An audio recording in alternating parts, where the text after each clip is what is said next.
อดท่อน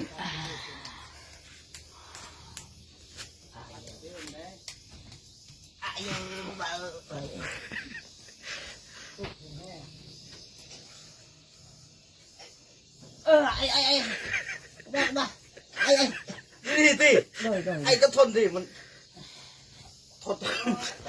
อารมณ์ดีๆค่ะเอาคาลงดีๆไปคนแน่เด้ก็มันสุดยอดมันดี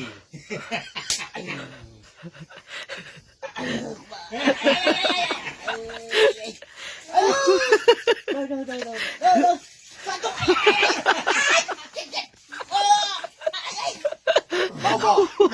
เบาบ่ไปนี่เบาบ่ลองลุกเบาครับจะ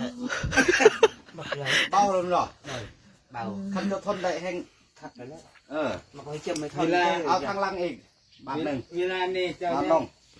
เจ้าเนี่ยดีเจ็บบาดอัน บทใหม่ ต้องทำมือต่อไปในนี่สุขภาพแห้ง เอาคาขึ้นมา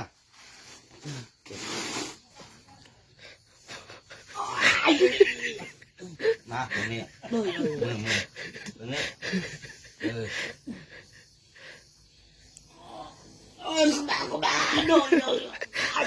มีแห้งบ่ถึกบ่ไม่ถึกบ่เอ็น